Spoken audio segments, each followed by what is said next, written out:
la sociedad y a la política de Colombia. Exministro, usted viene a la academia y uno en la academia siempre tiene que estar abierto a cambiar de idea, porque los hechos hacen que uno piense que está equivocado. Y ya cuando da el salto Sebastián, difícil cambiar de ideas en la política. Sí, pero pasa. La gente se lo cobra a uno. Y lo hemos visto, pero más allá de eso, yo sé que a usted le han cobrado mucho el tema de Petro, no me interesa ir ahí, pero el hecho de haber trabajado con este gobierno, tanto en las formas como en el fondo, lo hizo a usted cambiar ideológicamente algunas cosas, no sé si derechizar se puede hacer la palabra, o algunas cosas que le gustaban o la traían de la izquierda, haber estado ahí ahora ser tan crítico hizo que las cambiara. Yo sí cambié de opinión en ciertas cosas. Primero, yo creí que desde la izquierda estaban dispuestos a hacer acuerdos parciales entre diferentes. Creí que la izquierda en Colombia, representada por Petro, tenía de verdad una intención que no era definitiva, pero una intención pluralista. Hoy le creo menos a esa parte pluralista de la izquierda. Creo que incluso a veces, a pesar de que a mí no me gustan las teorías de conspiración, Petro tenía todo planeado. Voy a traer a unos liberales, como él lo llamaba, voy a dar la impresión de un gabinete plural, esto no va a durar mucho, y eso me va a servir para que mi discurso sobre allá están todos los que no nos quieren dejar gobernar, coja fuerza. O sea, que de alguna manera fuimos manipulados. Pero ¿a usted no le parece que incluso dentro de la propia izquierda, y lo comentábamos ahora cuando hacíamos el resumen de lo que pasó ayer en el 1 de mayo, pues el presidente se ha distanciado de esa izquierda más radical que lo ha apoyado, que es Gustavo Bolívar, Francia Márquez, Alexander López, por acercarse pues a unos advenedizos dentro del proyecto progresista, que son Armando Benedetti, Laura Sarabia, no sé si Roy Barreras. Por ejemplo, ahora él está pues hablando y habló con Carlos Amaya, gobernador de Boyacá, para decir ese frente amplio, porque el presidente sigue hablando de ese famoso sancocho nacional. Entonces uno dice, eso como que distaría de lo que usted está diciendo, si está dispuesto como a abrirse más a otros sectores, porque está peleando con los que lo llevaron también al poder, que son la izquierda pues más ortodoxa. Yo creo, Camila, que el presidente tiene en estos dos posiciones, que lo definen, casi que han definido el gobierno desde el comienzo, y yo lo voy a llamar de esta manera: el agitador, que fue el de ayer. El discurso de ayer, que vimos ahora, casi que es populista del libro de texto. Plantea unos afectos con el pueblo, él se erige como su único representante, plantea esa identidad, Petro es el pueblo, y pone de lado a todo el mundo. Allá están las élites corruptas. Él lo llama el régimen de la corrupción, que está del otro lado. Y plantea una especie de enemistad esencial. Lo que vimos ayer con esa bandera es lo que, por ejemplo, en el caso mexicano se ha llamado una guerra civil fría. Él está hablando de la política como una guerra. Pero del otro lado, ese agitador se convierte a veces en un político pragmático.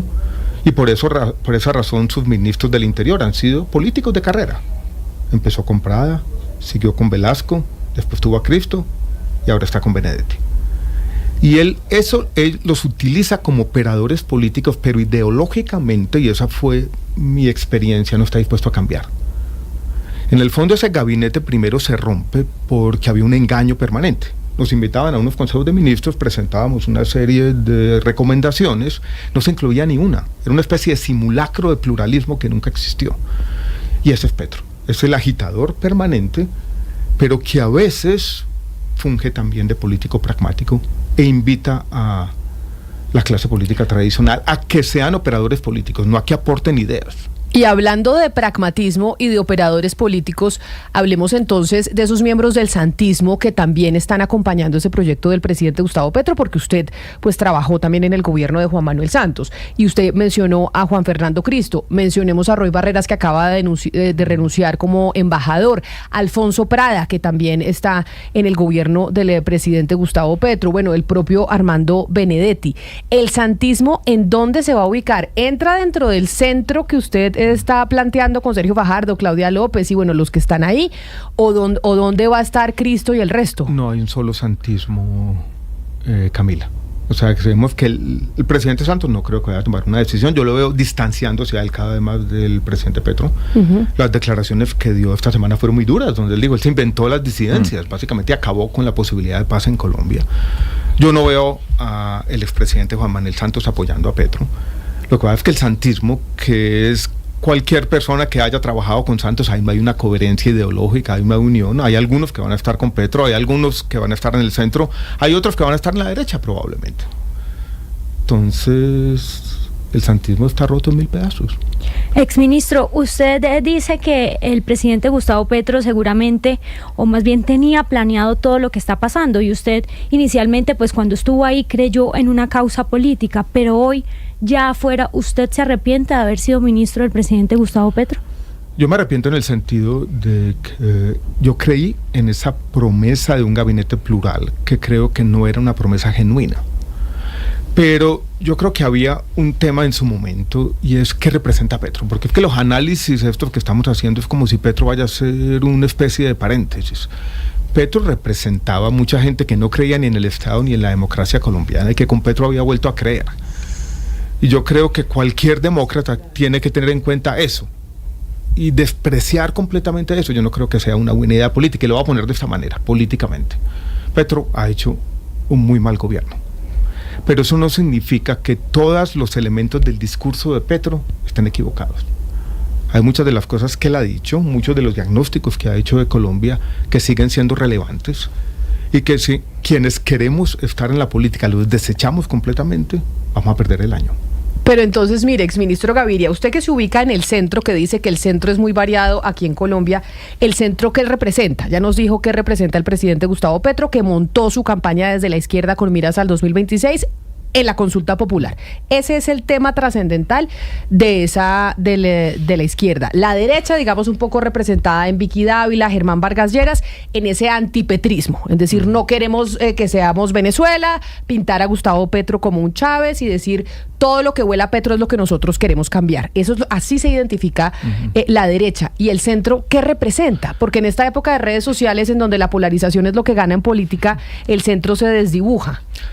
La versión del centro que yo tengo, Camila, la voy a llamar liberal. ¿Qué representa? El cambio, pero el cambio de verdad. Y el cambio de verdad necesita, por ejemplo, la construcción de consensos. ¿Por qué no se ha podido reformar la salud? ¿Por qué en la salud pasamos de una idea de cambio a una crisis humanitaria? Porque nunca hubo una intención de generar consensos y hacer el reformismo democrático, o sea, las reformas de verdad. El cambio, pero el cambio para transformar la sociedad, no el cambio convertido simplemente en una retórica altisonante. El centro representa el rechazo a lo que vimos ayer, a lo que yo llamo la guerra civil fría, a una política simplemente como enemistad. El centro representa la estabilidad, el centro representa tener una economía creciendo.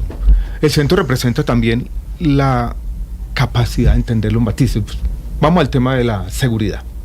Claramente la paz total fracasó, pero volver en uno de esos discursos que yo he visto el año 2002, como si la Colombia de ahora fuera la misma entonces, y retomar sin cambiarlo a las circunstancias actuales la seguridad democrática, no tiene sentido. Pero hay gente el centro representa eso, la capacidad de entender que el cambio es difícil. Pero ¿cómo enviarle ese mensaje a la gente, al ciudadano de a pie, al que lo está escuchando? Porque la gente se identifica con ese tema visceral si no les gusta el presidente Gustavo Petro y la izquierda, entonces en contra de la izquierda, eso que plantea Vicky Dávila.